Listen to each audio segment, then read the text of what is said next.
Okay, let's unpack this. We're diving into a really fascinating question today. What if the things that usually make solar power tricky in the desert, the intense heat, all that dust, could actually be part of the solution? And maybe even more surprising, what if those uh, infrequent but really heavy monsoon rains could be tapped for energy too? We've taken a deep look into some pretty groundbreaking hybrid solar and rain power systems, specifically designed for places like Tucson, Arizona. Our mission here is to pull out the key insights, the really important stuff about these innovations for you. Yeah, it's quite fascinating because what these sources show is, well, a kind of convergence of technologies. They're tackling both energy and water challenges, which is huge in, one of the sunniest but also most water-stressed places around. It's really about turning these perceived downsides into actual assets. That idea of turning downsides into assets, that's really key, isn't it? I mean, Tucson gets something like 350 days of sun a year, fantastic solar potential on paper. But specifically, what are the biggest hurdles that the heat and the dust throw up for standard solar panels? And how do these new ideas really rethink that? Right, you've nailed the main issue. You have tons of sun, sure, but when temperatures climb over 40 Celsius, which happens a lot, typical panels lose efficiency. It's about 0.5% drop for every single degree above 25 degrees C, and the dust, well, that can slash output by maybe 15, even up to 25% month after month. Wow, okay. So how do you fight that? Well, that's where some clever engineering comes in. Take bifacial panels, the ones that capture sun on both sides. If you combine those with ways to ventilate the back, they actually hold on to their efficiency much better in the heat. A noticeable difference. And then the monsoons, surprisingly, they act as a really powerful natural cleaner. One good storm can restore like 95% of the efficiency lost to dust. A natural panel wash, Yes. essentially. But it's not just cleaning, right? I saw a University of Arizona study from 2024. Pretty interesting. They showed that just by um, tilting the panels during rain, they could collect way more water, 40% more. And the energy cost during that collection, pretty small, only about 7% loss. That's right. And that collected water isn't just for, say, gardens. You could potentially use it in a closed loop to actively cool the panels themselves, boosting efficiency even more, or for irrigation, definitely. Okay, so cooling and cleaning. But you mentioned energy from the rain itself. That sounds almost sci-fi. It does a bit, but it's real. We're talking about things called triboelectric narrow generators, or 10Es. Basically, they capture the kinetic energy, the energy of motion from falling raindrops hitting the panel surface. There was a breakthrough in 2025 using special coatings, fluorinated carbon, I believe. They hit almost 25% energy conversion efficiency just from the raindrops. 25% from rain. Yeah, pretty amazing. So imagine a decent-sized hybrid panel, maybe 10 square meters.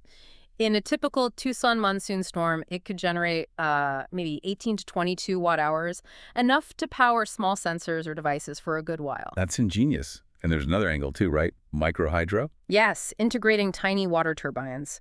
The Watershed Management Group did a pilot in Tucson. They used a 200 square meter roof setup. During a, decent rain event, 50 millimeter, the water running off powered these small turbines, generated about 1.2 kilowatt hours.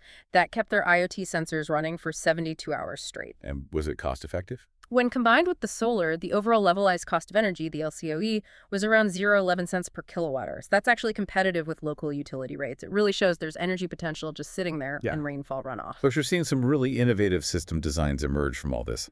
Absolutely. Things like bifacial PV combined with mirrors, bifacial photovoltaic mirror arrays, boosting output dramatically, over 100% sometimes. And even within that boost, a noticeable chunk, maybe 8%, can come from the tangs during rain. Then there are smart solar umbrellas, kind of cool. You can physically adjust, retracting or tilting to maximize sun or rain harvesting, getting maybe 23% more energy annually. Okay, let's bring this down to earth. What does this mean for, say, you listening, maybe a homeowner thinking about energy independence? There's this case study, the Tucson Mountain Residents, a 2024 retrofit. Tell us about that. Right, this system had it all. About 8.2 kilowatts of bifacial PV with those mirrors, a big water cistern, 12 cubic meters with microhydro turbines built in, 10 coatings on the panels, and a Tesla Powerwall for storage. And the results. Over a year, they generated 14.2 megawatt hours total. And get this, about 14% of that total energy came directly from the rain systems, the tangs, and microhydro. 14%. That's significant, so financially. They actually ended up with a negative net energy bill for the year. Paid them about $224 back, and achieved something like 94% grid independence. Wow. So the bottom line for you is, yes, the initial costs are higher right now. And there are policy things like how Tucson Electric Power handles net metering. You get paid less for exporting power than you pay to import it, and maybe limits on cistern sizes. But despite those hurdles, these hybrid systems are proving they can deliver serious energy independence, maybe even make you money. They turn those local challenges into real assets. And the tech keeps moving. We're seeing perovskite solar cells, which are already super efficient, being developed alongside TENS. Early results show really high overall efficiency and potentially very long lifespans, maybe 50 years before significant degradation.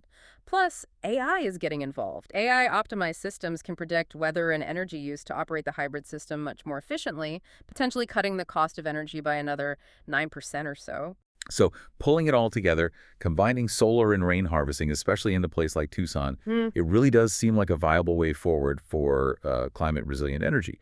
The cost premium is there now, yes, but with efficiency gains and maybe some policy changes, that gap could shrink quite a bit, maybe even by 2028. Which really leads to a bigger thought, doesn't it? If Tucson, with all its specific, intense sun, dust, and monsoon challenges, can be this test bed for effectively combining sun and rain power, what does that mean for other dry or semi-dry regions around the world? How could this change how we think about renewable potential globally? It kind of reframes the whole picture.